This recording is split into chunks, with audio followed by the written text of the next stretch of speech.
Is Councillor Miles Ponder, and I'd like to welcome members of the public, colleagues and other officers to this meeting. I'll be chairing tonight's meeting to manage the business as efficiently as possible. I'll invite people to speak one at a time to ensure their contributions are properly heard. Therefore, please do not speak unless invited to do so by me.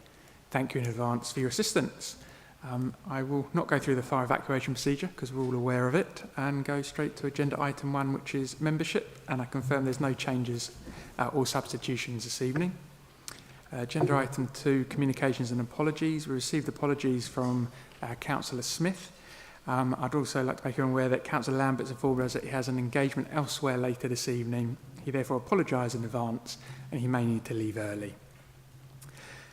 Lastly, members may have noticed that there are issues with the usual Wi-Fi network. On your desk, you'll find yellow slip instructions on how to log on to a backup network if you have any issues.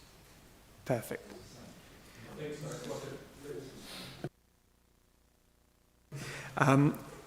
So I'd like to welcome Councillor Shenton. Thank you for coming. And then we'll move on to agenda item 3, which is declarations of interest. Do any members have any interest to declare? No? No. Agenda item 4 is the minutes. So the minutes of the last meeting on the 16th of September 2025 approved as a correct record. Thank you. So agenda item 5, which is partnerships mapping update, and this is going to be presented by Ian Kershaw. Thank you. Thank you, Chair. Members will probably be aware this is a regular report to this committee, giving details of the various partnerships and also networking meetings that the Council engages with, and the purpose of it is really for members to highlight any of the particular partnerships that they may wish to take a more detailed operational review of. There was an update paper circulated for members which contained a small tweak from the previous paper you'd seen, which was in respect of updating some of the expenditure related to some of the partnerships. And then I can also advise that under the learning management system, there is an update on finances there. So this is a partnership with Broxbourne Borough Council where we share the learning management system provided through Learning Pool. That's an online training facility that staff and I think members have access to some of the elements of that as well.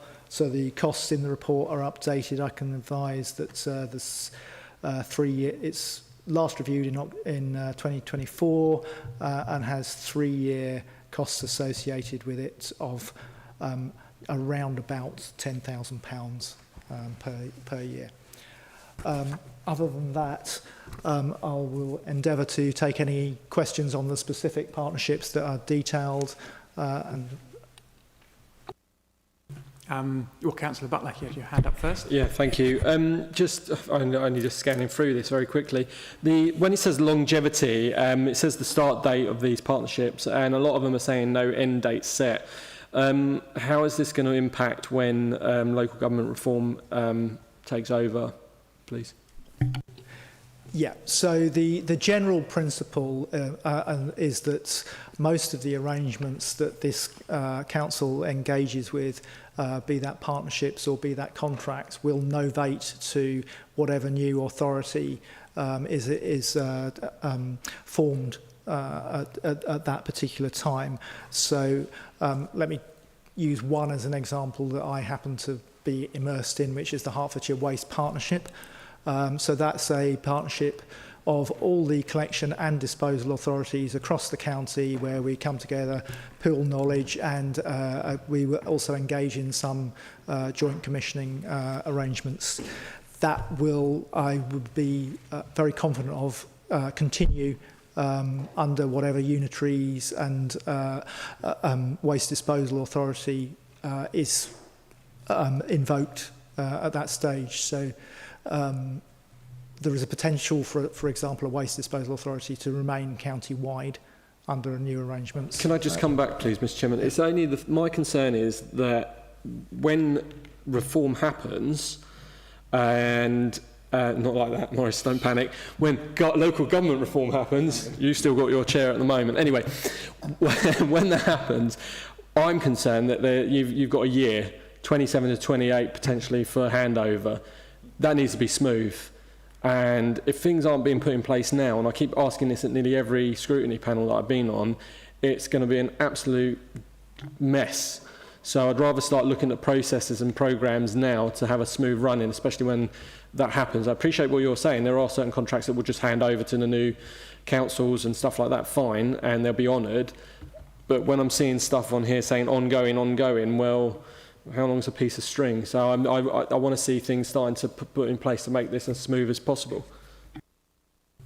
Yeah, and I can just give you a bit more assurance around that. All those factors are being considered. The key mapping, and members will see a document coming to full council which sets out the evidence base for local government reform and options for it in very, very soon. Sitting behind that is an enormous amount of work which has been mapping out all of the different arrangements that are in place. The primary concern is initially for what would be called safe and legal. So to ensure that any new authority has all the statutory services in place and a legal basis for so doing. And then obviously there's a significant further pass on that to make sure that all of the different factors will still be able to run and operate. It is going to be the case that 95% or more of everything we will do will continue pretty much exactly as it does at the moment. Thank you. Councillor Quilty, you had your hand up next. Thank you. If I draw everyone's attention to section V, voluntary sector support, and there's a number of, it's listed there that the organisations that we, voluntary sector, that we actually support, whether by grant or officer time or whatever. But I think because this is now becoming a more interesting time with the LGR situation moving forward, I think we need to understand a bit more about our voluntary sector.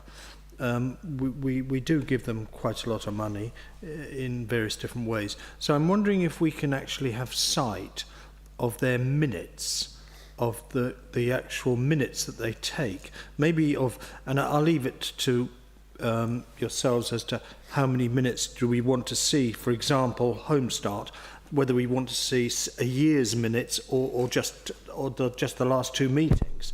It's something which is, I'll leave that to the officers here, but I do think that we need to understand it. So for example, you know, we give 7,400 to St Albans and Hertsmere, the refuge, emergency accommodation.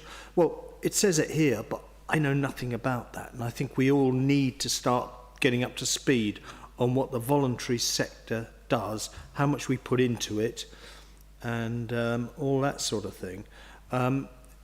I've got some other questions, but I'll leave it there anyway for the time being, give other people a chance to jump in. Yeah, certainly there's no problem supplying a sample of minutes. The different activities that different voluntary organisations carry out for us are many and varied. Some of them are very, very close to the statutory end of the provision, and some of them are entirely at the council's largesse. But yeah, there's no problem supplying those. I wasn't going to do this, but you've got things like the Brost Rivers Limited. I don't know if you've seen this one. It's a planning under the Planning Economic Development. I've never heard of these people before in my life, but we're paying them £52,900. It does include a sort of a building control function. It does include all sorts of things like that. But I think that these are the things that we as councillors need to know all about, because we never had reports from them. We don't know what it's about. And, you know, we're paying them dosh. I mean, there's loads of people like that in here. Briefly, Chair, that's part of the purpose of this report, to put them in your eye line. But on the specific point, I think Mr Bunyan can give you a little bit more detail about that particular one. Just saying that one, but there's loads of them in here. Well, I think in this case it's worth it because the name is probably slightly misleading, and as I say, Mr Bunyan can unpack that one a little bit. Yeah, I'd just like to... Brosh Rivers is actually the building control company. It's actually, that is the overarching company, so it's a shell company, and below that sits 3 other entities, which is Hertfordshire Building Control, Build Insight, which is the AI arm of that, and also the building consultancy company. So 3 different functions there. Ultimately, the charge of 52k that we get is for running our statutory building control service. So that is to deal with dangerous structures and certain disabled works that we have to provide as an organisation. And at 52k a year, it's considerably less than we paid when we were running it ourselves as a... It might be, and I'm not picking on this one in itself, but look, director's remuneration, 21,000. That's the income we get from it. Well, I don't know. It doesn't say that. So what I think we need to do is get a report. We need this in writing. We don't want to have... Because we want our minutes. Minutes are a record of what's happened in the past. And we now need to get it all out into the open, all the minutes out into the open, so that as we go through the local government review, it can be picked up. Otherwise, we won't know. This company, though, can I just add, this is owned by 8 local authorities, Hertfordshire authorities. So we own an 1/8 share of it. And actually, the whole point was to bring building control under one umbrella to make it more efficient, to make sure it was resilient. And actually, it's an incredibly successful company now that is running building control for the whole of Hertfordshire, as well as running building, undertaking building control elsewhere outside of Hertfordshire and earning money from that.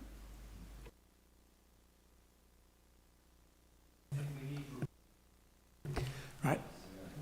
Yeah. Yeah. If I can just sort of take members back to the sort of high-level purpose of this report, it's exactly as Councillor Quilty is describing. So we're listing all of these different partnerships here for members with their remit, and as well as the revenue, cost or income that they provide to the council as an overview for members. And then if members wish to take a closer look at any of these, then we can do so. But I think at the moment, Councillor Quilty's asked for the minutes of the voluntary sector groups set out in section V. We can certainly provide those, but I just want to clarify whether members wish to see the minutes of every single partnership on here, or could you perhaps refine your search a little bit for us? Well, I think if we had if we had all the minutes. My take on it is that since I've just raised this, and I think you've offered to do the voluntary services first, let's get the voluntary services first. We'll come back at the next meeting. I'll come back on the next meeting as to whether I want minutes of the, say for example, the Three Rivers parking services, which gives us an income of, got to whisper this, £513,000. It's an awful lot of money. So yeah. So I think, but it would be interesting to know whether we're sweating that asset. I'm not suggesting we're not, and I don't want to be putting sort of hairs running all over Three Rivers, but I don't know anything about it. I don't know anything about the contract. I don't know anything about the minutes. I don't know anything about how it works. So maybe in time I'll come back and ask hard questions about that. But let's start with the voluntary sector. That's fine. We can provide minutes of the last meetings of the various VCS. Councillor Bright, you had your hand up, Me, is this I believe. Yeah, you didn't. It was Councillor Lambert did, so I will move on to you then in that case. They're being a bit rabbly on the behind me here. I was part of it was in my time when we set up the Task and Finish group to talk about partnerships, because we didn't seem to know anything about the people and the organisations that we worked with. And I think this is a really good thing to have as a focus for where is our money going when it's going off to a third party. But there are a few comments. I agree entirely with what Richard Butler was saying, that we ought to be thinking about the future and the local government review. And because here we are working together with a number of other local authorities, and we really ought to know which ones are going to be in our family when the time comes. So I think we need to do some work there. But the ones that worry me are page 5 of the report, when we're talking about Hertfordshire CCTV partnership. And we've always had a bit of a problem with this, and the police didn't like it much at the same time. But here it's costing us £105,900 a year, and our council partners are Stevenage, North Herts, East Herts. The 4 partners are Stevenage, North Herts, East Herts and Hertsmere. Now, whatever combination one might have for the unitary authorities in the future, they are not going to be in the same one as we are. And so I do think we ought to know what the plans are in relation to that. I mean, I do hear you say that we can carry on as we are, but I think if there are different unitary authorities and we decided to partner up with them, then it's unlikely that the unitary authority that we're in will take that as a good argument to carry on. So I think also we need to have a dialogue with potential new partners. I think I'd love to know whether St Albans, Watford, Three Rivers, Dacorum, because they're probably our most likely partners, I would like to know whether they mirror our partnerships, or whether they've even got a record of it, because up until 5 years ago, we didn't even keep a record. So those are really sort of comments, and I think we do need to come back on them quite soon, I think. Thank you. I mean, I take the councillor's point and how it builds on Councillor Butler's previous point. The issue at the moment is we don't know who our partners will be, and that's a decision which will ultimately be made by the Minister. So it's not a question that we can answer at the moment. I would say, just picking up on to the specific examples, so the CCTV partnership effectively operates by the feed of those CCTV links back to one controlled room in Stevenage. And one of the key benefits of that is the close link with the police, who have direct access to that network. So it doesn't necessarily, in that instance, matter whether we are in a partnership with Stevenage or not. The effectiveness of that system will still remain, because it will provide a fast time link for police to access CCTV and provide a dynamic response to a situation. The partnership that Councillor Quilty mentioned about the Three Rivers, we provide the parking enforcement and administration service for Three Rivers. I would note that the costs that are mentioned are the gross costs of running the service, before anyone reads too much into that. But clearly, once we understand what other authorities we will comprise a future unitary authority with, we will need to revisit the efficacy of those partnerships and whether they work effectively given the other authorities that will also come into that mix. In respect of that particular partnership, we've extended it for 3 years by agreement with Three Rivers because we both foresee that as a time point when it's going to be potentially sensible to look at other options. So the process is being engaged with. We are going through the thinking around that, but there are quite a few unknowns at the moment, so I can't actually give you an absolute answer to any of those questions right now until we know what the formation of a future unitary would be. I don't think I was after definitive answers. I just think we ought to be thinking about it and saying things like we don't know what it's going to look like actually doesn't stop us having a dialogue with our close colleagues in, say, Watford, Three Rivers, and so on, because I think it needs to be not a consecutive process.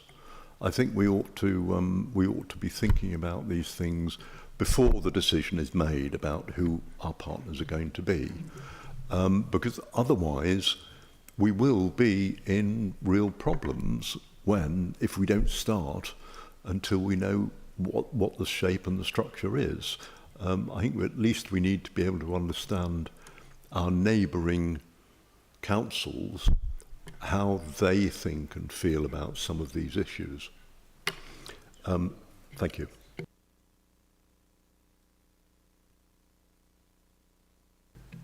Yeah, can I just say, I think a lot of that work is already going on. There's a number of different work streams across different functions. So there's a finance work stream, there's an assets and estates work stream, there's an IT work stream, and actually at the moment all 11 authorities are working together in those work streams to identify exactly that. I think it's very difficult to start working with those individual authorities that we will be paired with in the final model, but actually all of the early work about identifying all of our assets and that essentially that work is already underway and it is ongoing. So pretty much all of the senior leadership team are sitting on those work streams in their own areas, and Sajida was meeting on a weekly basis with chief execs from across all of the Hertfordshire authorities. So that work is already well underway and all of those work streams are doing what they can ahead of that decision coming back to us.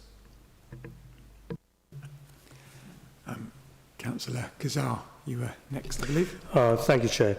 Well, it looks like there's a theme emerging from the questions so far. And actually, just bearing in mind what Matthew just said, I'm just wondering, with all these projects, these partnerships that we have with our other councils and some of the work that we're doing, I just want to know, especially with the LGR coming up and so on, everything that's been listed, what can be safeguarded, and especially, some of the kind of bigger ticket items where we spend a lot in association with those other borough councils, district councils, what can be safeguarded in time for LGR? Is that dialogue being done right now?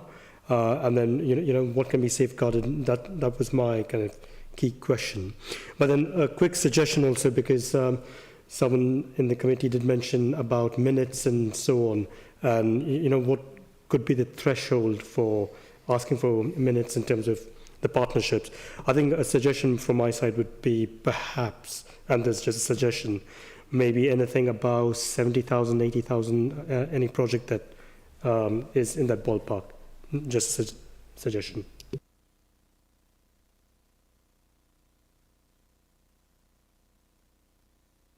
Chairman, we need minutes of all these voluntary services. We need, if we invest £10,000, yeah, but anything over 10,000, 5,000, we should actually get minutes of everything. Should come into this building, and all I'm doing is asking. The minutes are in this building already somewhere, so why don't they share them with us?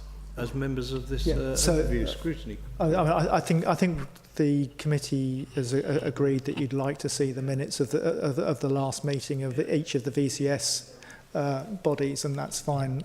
We'll supply those. I think what we're trying to do as officers responding to your concerns is furiously agree with them and trying to give you some assurance that the various issues that you are raising are being actively addressed through a comprehensive system of work streams across all of the authorities. But as explained, we can't be definitive on any of them just at this moment, but we can certainly supply those minutes. Councillor Bright, I believe, next. I'd like to thank Councillor Quilty for volunteering to read all these minutes and to report back.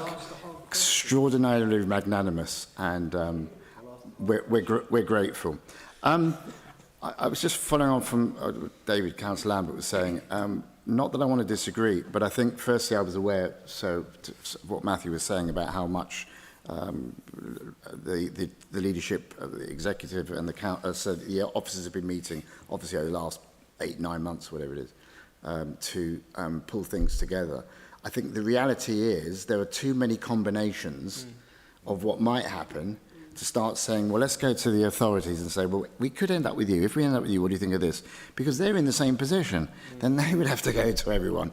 And I think that whilst we would like to have something definitive, it's not going to work. We have to accept that we're in this process now, and whatever we come up with next in the next couple of weeks, in that ridiculous process where you have the council meets and then the cabinet meets after and can actually ignore what the council says, which to me is completely arse about face.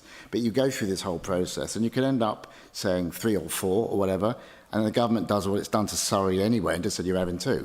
So we've got to go through all these machinations and this whole nonsense, and then when we find out what it is, then I think it's appropriate to say, look, what about relationships we already have, because they're partnerships that will have contracts. You know, you don't have to come out of them straight away, and you've got some time to build into it. So I fully understand where you're coming from, but I think that we have to be realistic. Officers are stretched as it is.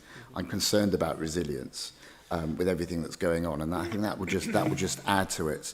But yeah, it's going to be an interesting. I think we can only deal with what we have in front of us, so what we know exists at the moment. And as it emerges, as it evolves, I think we should be kept up to date, and we can discuss it on that basis. Thank you. Was there any further questions? I haven't missed anyone. No, in that case, is everybody happy to note the report, and the actions of the Councillor Quilty will read the minutes for next meeting. Can we ask him to give us a review? Yeah, short review.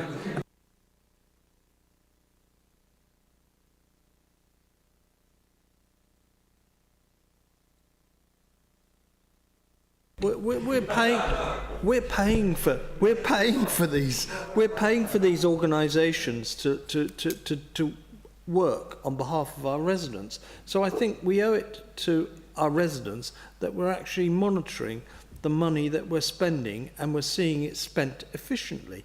Now, I'm not going to be the one that tells you whether they spend the money efficiently, but I do think we as a group should have sight of the minutes, all minutes, doesn't matter where they come from, and actually look at them.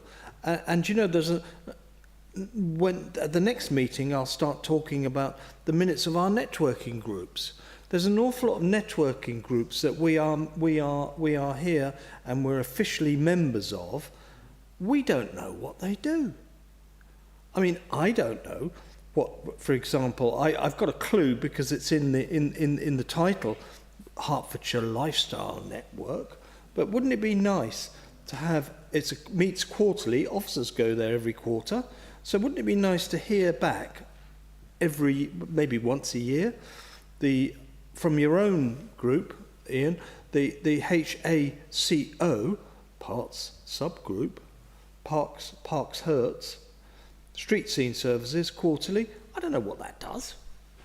No, I don't want to hear it now, but it's just an example.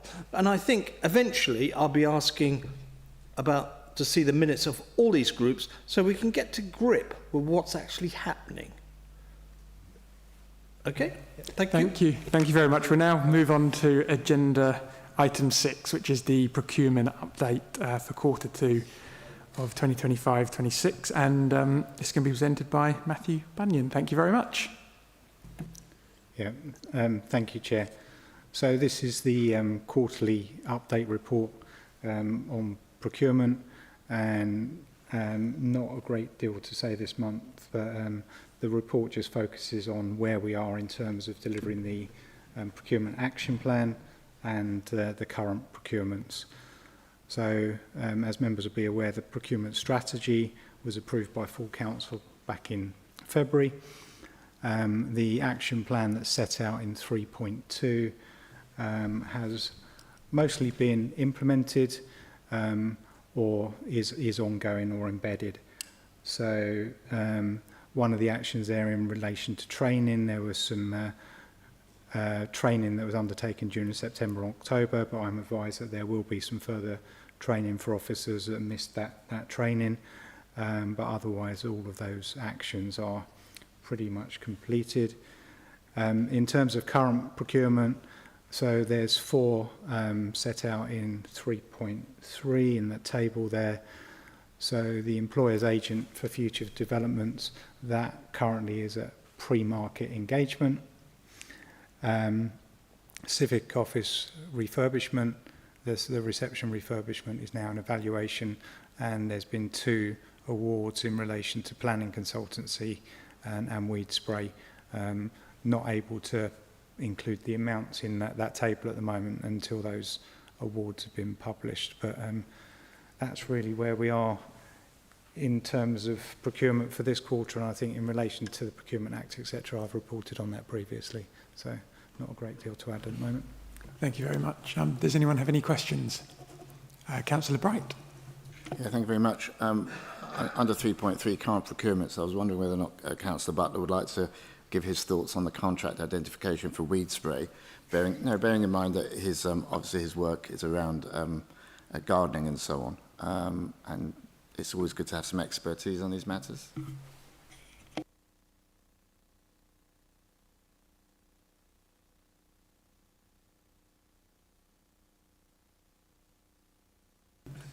Are there any other questions in that case? No, is in that case everybody happy to note that report? Thank you very much.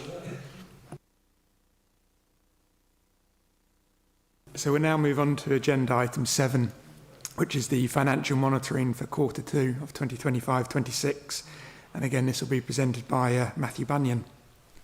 All right, thank you again, Chair. So as always, the report covers the 4 different areas: the revenue monitoring, the capital monitoring, treasury and debtors. So I'll take each of those appendices in turn. So in relation to the revenue monitoring, this is the position as at the 30th of September, Q2, and includes the forecast for the year. So if I take members to the summary position on page 3 of the report, page 45 of the pack, it shows where we are in terms of our forecast through to the end of the year.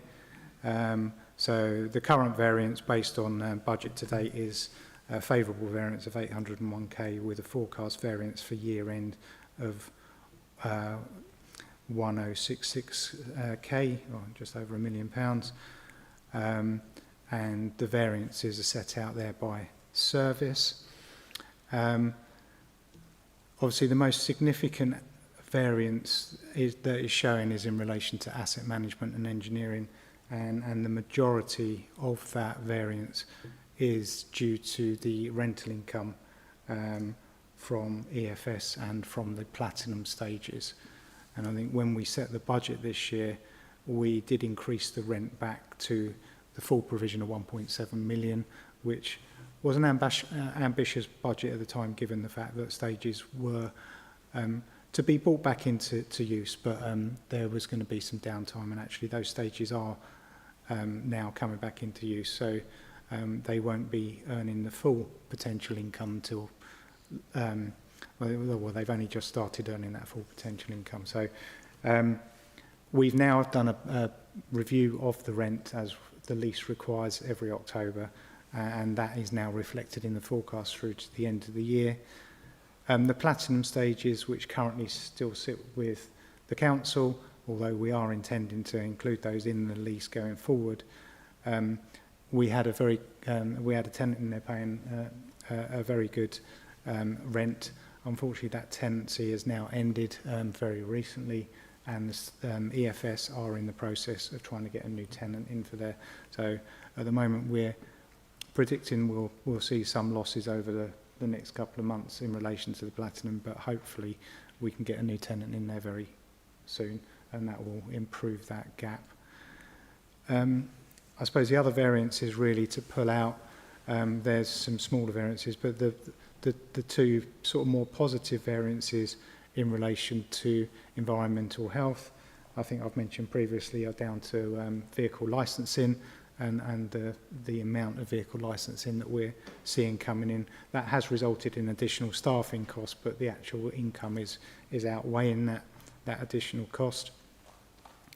And in housing services, we're actually seeing sort of an overall reduction in terms of our homelessness costs, and actually that's performing quite positively at the moment.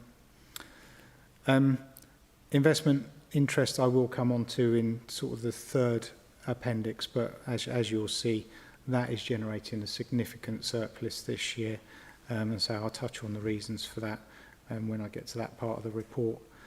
But ultimately, the total surplus forecast for the end of the year now is 1066k, but I'd ask members to please note that previous decisions have allocated that surplus. So 100k will be allocated to the programme management function, and that will be set aside to support that function over the next year or so. And we've also set aside the remainder of any surplus for this year to part fund the EFS underground car park project, which was agreed by council. So I think that's the other point, sorry, is towards the end of Appendix A, there's, just find the page, sorry. Page 63 of your packs, in terms of the central contingency, we set aside a 300k contingency in the budget.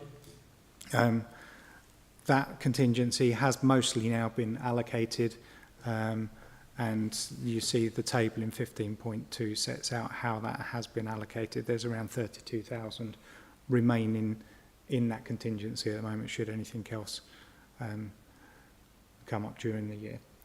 That's it on Appendix A. Happy to pause there and take any questions if there are any. Councillor Bright, you have a question.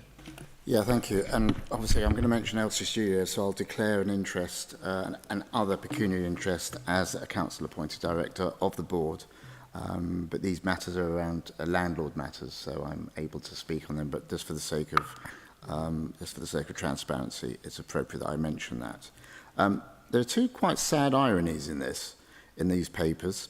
The first one is around the studios. Delighted that 7, 8 and 9 are now reopening. You will recall that myself and my then group asked the council not to go down the route of wanting to knock 7, 8 and 9 down following the asbestos and rack discovery, and not to rush into it, and we did rush into it. Lots of money was spent, lots of time was wasted, only to find that we could remediate after all and get them back into open a business again. And that's now a couple of years since we took that decision. One wonders if we'd actually got on with the remediation when I was suggesting that we didn't need to knock it down, if we could have had them open maybe a year earlier.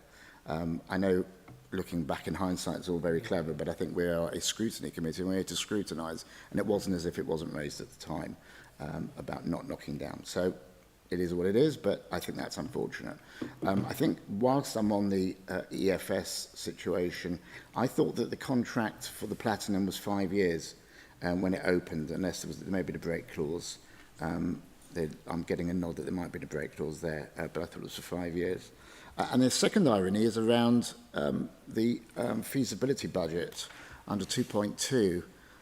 Newbury's car park. I'm assuming, and which is, I think we spent £86,000 of however much has been allowed in there. I don't know how much of that's gone for Newbury's, but again, it's an irony when we're told we have to do this, we have to move this on, sell it, do this, that and the other. Huge uproar in the community. Leader comes out and that and the other, only to discover a couple of months later that in fact we didn't need to do it, and well, not in the way he was suggesting. And so that lambasting was somewhat, well, it was opportunistic to say the least. It's money being spent, really. So these are comments that I'm making, but I do have questions that go with them. I'm not going to ask for Matthew to try and predict what we might have had if we'd opened the studios a year earlier by remediating early, because I don't think that gets us anywhere. But I am interested in relation to the amount we've spent on around Newbury's and how much more we think we will be spending ahead of it being revamped in the way that's now pleasantly being suggested by the authority and the administration.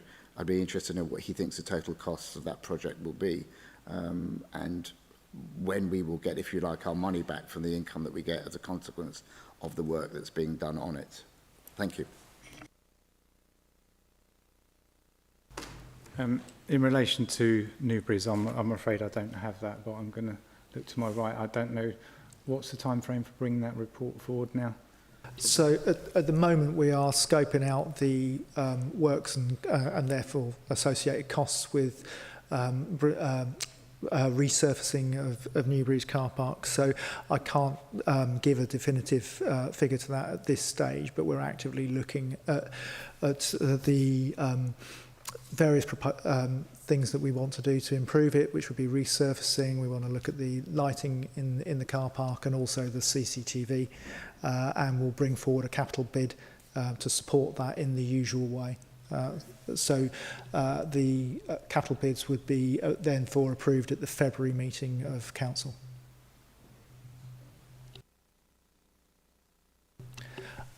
As soon as I have the budget, then I will be commissioning the works. Yeah. But I would anticipate around about May. Councillor Quilty. Excuse me, Councillor Quilty. No problems. I'm looking at page 56, Matthew, and I'm not 100%. It's legal and democratic services financial position. You know, the overall quarter underspend of 35k. I'm not too. I think there might be a mistake here in the numbers, because these are thousands, right? Reported as thousands. So we started off with surplus supplies and services 793,000, right? It's 7.9, and the next one, budget changes of 1,600,000, and revised budget is 794 short. I don't understand it. It looks, there's something odd about it all. So I'm just saying that maybe someone wants to go through this just to make sure it's a sort of a, unless I'm reading it wrong, but I don't think I am. I think it just doesn't look right to me. Something, I mean, you know, it doesn't add up, because you wouldn't go spend all that money on supplier services. I don't know, maybe you do. Apologies, that is, I think where it's transferred from being reported to the financial monitors to come in here, it's moved from pounds to thousands, and those figures haven't been updated, so I apologise for that. Yeah. I think if you add those top four figures together, they come to about 18,000, which is then reversed out down the bottom. So they should be in thousands. So apologies for that.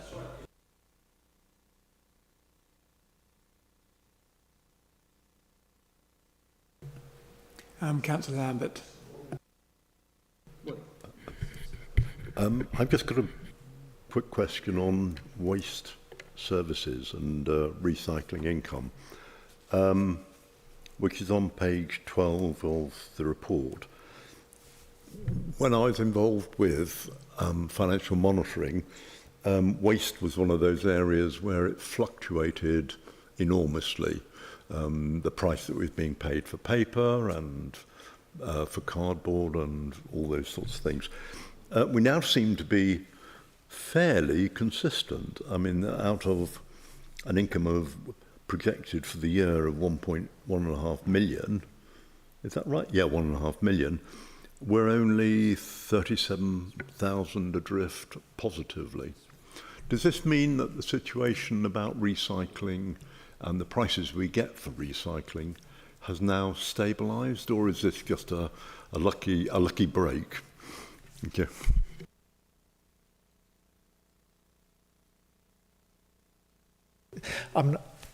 I think the market for recycling is still quite volatile. And so whilst I'd like to say it's because we've got fantastic forecasting and everything is very stable and we're able to do that, I think I can't honestly claim that. What I can say is the contract that we've relet recently with Tim Pack Pierce, who are just across the border in St Albans, provides a full open book process for arriving at those costs, which is based around the market for various elements of recycling, it's entirely transparent in that way, but it's not without risk. And if we take a kind of longer term view of the market, there are different elements which can impact it positively. There's been some better announcements about paper mills recently and national support for those, which might see that element of the UK market improve, because it hasn't been able to largely meet the UK demand for recycling, and that's really the only element of our recycling which gets shipped abroad, so paper and card. On the other hand, the government is continuing to talk, as previous governments has, about introducing a deposit return scheme, and that could significantly impact the value of particularly aluminium that we currently collect, and might end up in a deposit return scheme. So it's volatile, but the contract protects us from that volatility in that it's fully open book and transparent in that way. If there's... Oh, sorry, Matthew. Sorry, I think I was just going to add to that. I think possibly Councillor Lambert, you were referring to the cost of recycling and disposal of recyclables as well, which is actually included in the expenditure side, so under the third-party payments, which is where we're disposing of recyclables and we have to pay for that element. I think the bit that you were looking at in terms of the income includes our recycling credits and other income that we do get, but the dry recyclables, that we actually pay for those to be taken away, and that is the bit that's really volatile.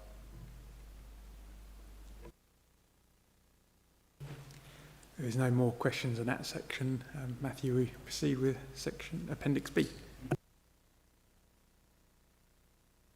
Yep, thank you, Chair. So Appendix B is the capital position. So this sets out the revised capital programme, which is currently showing a budget for 25/6 of 21.4 million. Against that revised programme, we are looking potentially a year-end position where we've spent about 8.6 million, with a slippage of about 12.8 million, and some underspend of $500,000 and a small overspend and some overspending in there, and there will be a report coming forward on that overspend.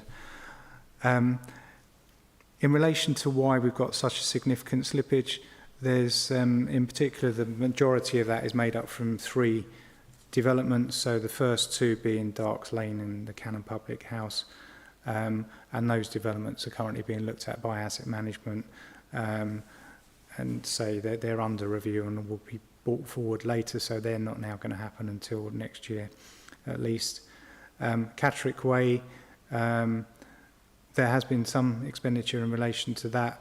Some of the work has been carried out, and we have now sort of tendered on that, and we expect that scheme now to be completed next year. So about 3 million of that project is being slipped into next year. 80 Shenley Road, the works will commence on that in spring 26. That is subject to planning approval, which is now going through the process. And then the Meadow Park Cafe and Kenilworth Park, about 2.3 million. Those projects are now set to be completed in 26. So quite a significant amount of slippage into next year due to those delays. There's a table 4 which sets out scheme by scheme where each scheme within the capital programme is currently sitting. I don't intend to go through those in any detail, but obviously happy to take any questions on any of those. Councillor Quilty. Table 1, Matthew, schemes to be removed. Now, you know, you've got a scheme to be removed which is £575,000 and it's for roof replacement civic offices. I always worry if you're going to be tinkering with the roof. It can end up being very, very expensive if you don't maintain it. Now, I've no idea what this is about, but 575,000, I doubt if we'll replace the whole roof of the civic offices building. But I think maybe, have you any ideas? This was a project that went into the programme a couple of years ago. I think asset management have since reviewed that. The project that was previously put forward, they wanted to remove, and I think they're now assessing whether a new project needs to come forward.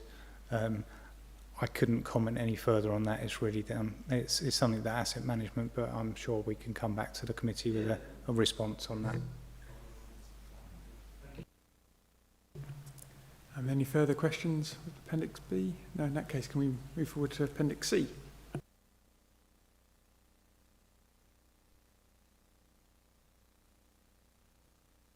Okay, thank you, Chair. So Appendix C, which is in relation to Treasury, obviously I've already mentioned that performance is quite good in terms of our overall investment return. And the reason for that, or a couple of reasons for that, is one, what I was just saying in terms of capital, that there has been a significant amount of slippage on the programme this year, which has given us a greater level of funds to invest. Also, investment rates have been higher than we anticipated at the outset of the year. The Bank of England base rate has reduced, but at a much slower rate than economists had anticipated. So currently the base rate is 4%, and you'll see under the interest rate forecast under Section 2 that actually we're now not expecting the next reduction in interest rate probably until March 26. We had expected that rates might have dropped off to about 3.5% by now, but they haven't done that. December is still showing as 4% at the moment, but I say we'll obviously watch this space, but that is having an impact on where we are in terms of our returns. So at the moment, we've got a total investment portfolio of 82.4 million. 40 million of that is with other local authorities and 26 million is in money market funds. We have capital loans to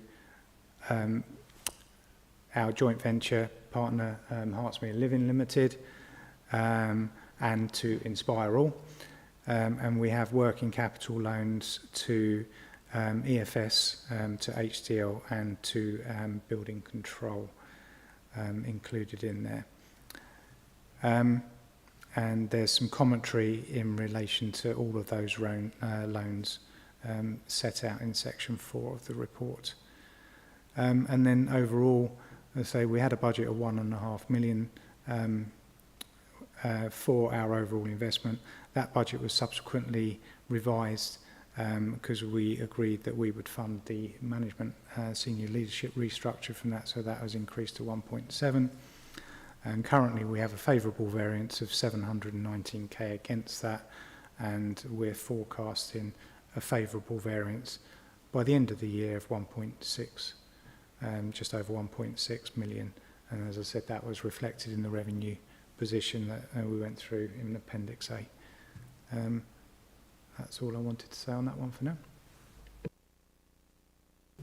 Councillor Quilty, please. No, sorry, Councillor Lambert. I'm used to saying your name this evening. So. Yeah, thank you very much. A few years ago, we had minimal investment income because we didn't have quite as much as we have in the bank at the moment, and the interest rates were pretty bad. We've now got something like, in Q2, we've got £82 million and we're getting around about 4%. So by my calculation, that's about £3 million a year. We are the collection agents for parish councils and county council and so on. And we hold that money and then we give it to them. And we hold it for some time in some cases. Do any of them come to us to try and get a share of the investment income? Because we've got money earmarked for them, which we pay out on a schedule to them. And if we collect it early, it sits in our bank account earning money. Does that make sense as a question? Yeah, so in short, do we benefit from the cash flow? Yes, we do. But we also pick up the costs of collection. So we get a grant that contributes towards the cost of collection, but any shortfall in that grant, we pay for those costs. As you said, there is a schedule of payments. So each of those authorities will set their precept at the beginning of the year as we set our own figures. And there is a schedule which is actually set out that all of the Hertfordshire authorities agree to in terms of when we pay the county and the police their share of that. I would say we do benefit from that cash flow to a degree where people are paying up front. Obviously, where people are in arrears, we're also losing out on that. And that sort of balances itself out, really. Where we benefit is if we over-collect and ultimately we won't then pay that out until the following year. But where I would say is where we're gaining more is probably from business rates and the fact that we've made provision for potential payments that we might have to make back out where the property valuations have gone up, particularly for the studios, and there was always that potential that there would be appeals for those. Now we know that those appeals aren't going to be coming through, and we're due to have the next valuation in 26. We'll be releasing those provisions, so that money ultimately we'll probably see a decline in our balances next year when we pay that money back out, back to government. We have benefited from having it as a provision, but we also had that risk that we may have had to pay it out. And I would say in the previous year, when those new valuations came in, we did lose out a significant amount because the government were holding about £8 million of our cash because of the Section 31 relief that we got, which we only got paid out at the end of the year rather than the beginning of the year. So it swings and roundabouts, but as long as we're collecting, actually, we do generally benefit. No other questions? We'll move on to Appendix D, please.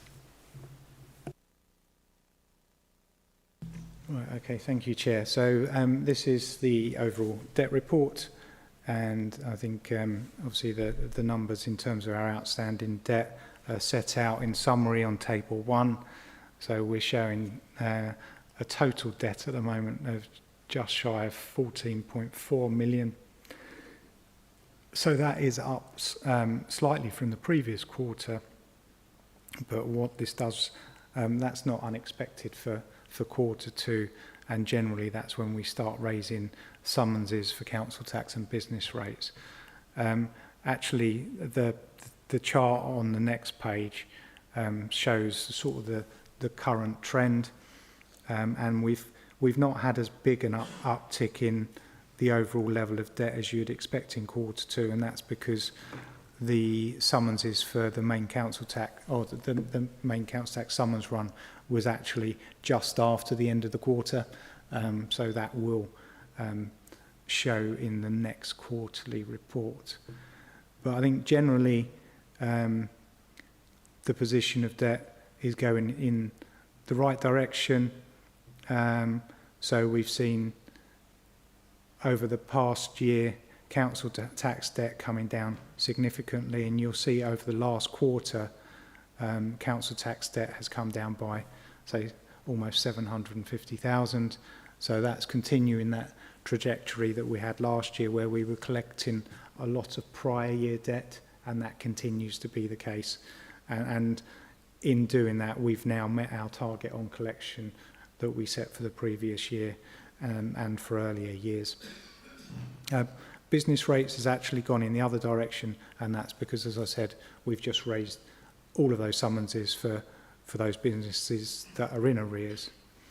I would just say in relation to that business rate debt, there are a couple of significant debts which we're not able to collect on at the moment for two significant properties that are going through a process of being split.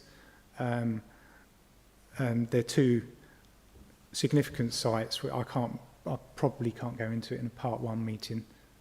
Actually, we're not webcast, are we? Oh, we are. So I can't go into it in a part one meeting because it's talking about individual accounts.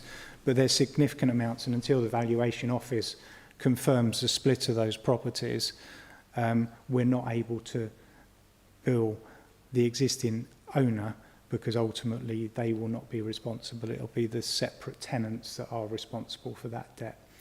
But we are in regular conversation with all parties involved. So as soon as we receive that notification from the VO, we will send those bills out. And if anyone wants to discuss that with me after the meeting, I can tell you what those sites are. So in terms of other debt, I'd say generally I think we're moving in the right direction. We're seeing community infrastructure debt coming down, although there is still a couple of significant debts in there which are historic, which we are taking legal action on. There's quite a lot of detail in this report which I have been through with the committee previously, so I wasn't intending to go into any of that detail, but I'm happy to take any questions on any of the specific tables in there that members may have questions on. Thank you. Councillor Quilty. Yeah, but very quickly, I still see that there is a large outstanding debt with legal in relation to SIL, and with local government review coming up and the whole thing changing, I think we need to get all these things tidied up, and that's one that could embarrass us. So I'm wondering if it's possible we can chivvy them along in legal to make some form of decision. Hopefully it will be the right one, but I do think we need to do something, otherwise it's going to be, when we get round to talking to our statistical neighbours or whoever we're going to go into bed with, it's going to be a bit awkward and embarrassing. Yeah? So I just leave it there as a, let it hang. I'm not asking for anything written in writing, Matthew, but maybe you might want to give it a thought. Would you like Just to going to reply? say, can I come back? Can I assure the committee that everything that can be done in relation to that specific debt is being done, and the legal action, we've got external legal advice, and they will be working on collecting that debt on our behalf and doing everything they can. So it's not that we've been dragging our heels. This is a particular case that is significant, and there's reasons why it's taken as long as it has. I totally understand, but I think it's going to be very complicated. Not quite that simple. It's really not that simple. We could be going down a litigation route here. So Councillor Bright, you had your hand up. Yes, thank you very much indeed.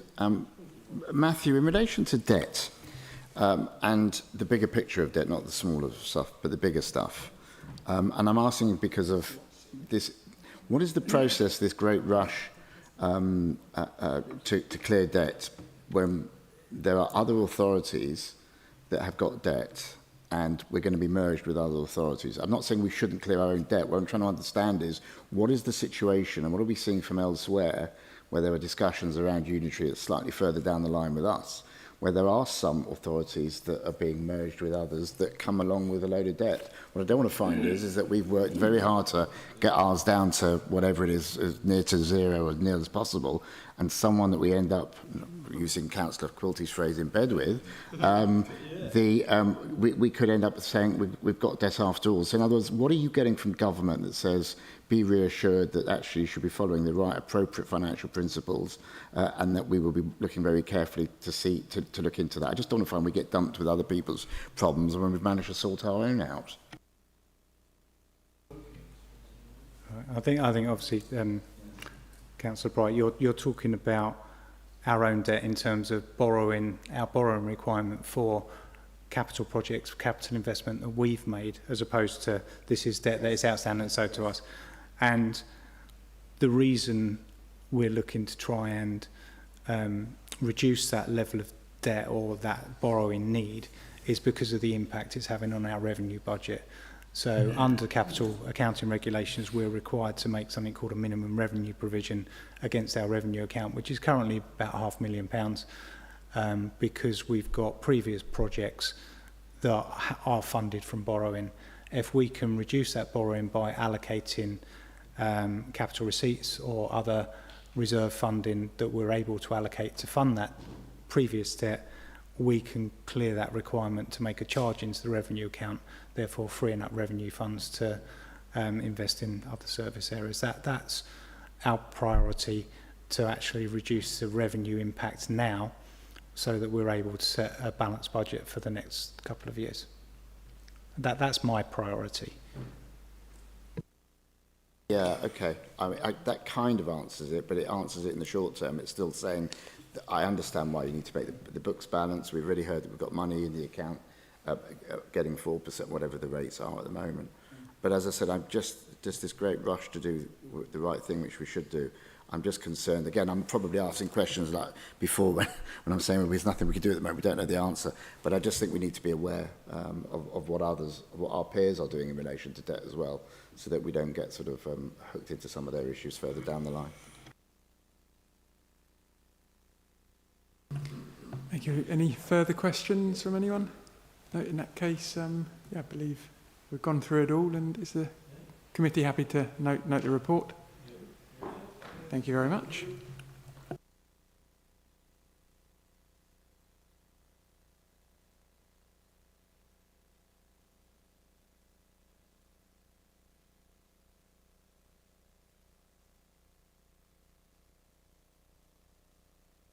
There we go, help me put the microphone on. Agenda item 8, which is the Forward Planning Programme and Committee Work Programme. And it's to consider the attached Forward Planning Programme and identify possible issues for scrutiny. To consider the committee's attached work programme and requirements for officer and or portfolio holder attendance. There's a couple of notes on here to mention that the attached committee work plan does not include the budget scrutiny session on the 26th of January 2025. While technically a meeting of the Policy Review Committee, members of this committee are invited and welcome to contribute. Everyone here has been added to the Modern Govern Outlook invitation, so a meeting will appear in your calendar. And another thing to note is that members will notice that in our next meeting, we're due to receive a Services for Young People update from Hertfordshire County Council. The manager of that service has requested that members flag up any topics they wish to hear about. Over the next week, a couple of weeks, please can we send these to Alex and he'll forward them to HCC.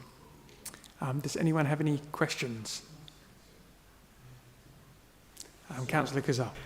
Just a quick clarification. We know for sure that HCC are going to come on December. I've been in touch with the service manager at HBC last week, about, well, firstly with the request for any topics you want to discuss and about what reports he's going to bring. Yes, he is aware of the date and is committed to attend. Is there any other further questions on this one? No. In that case, everyone happy to note the report? Thank you. And we'll go to agenda item 9, which is any other business that the chair considers urgent. None's been raised. Agenda item 10, dates of the future meetings. Future meetings are scheduled to take place at 7 p.m. here at the Civic Offices on the 9th of December 2025, 4th of February next year, and the 17th of March next year. I can close this meeting at 2010, although I've seen a hand. 9th of December. What's on the agenda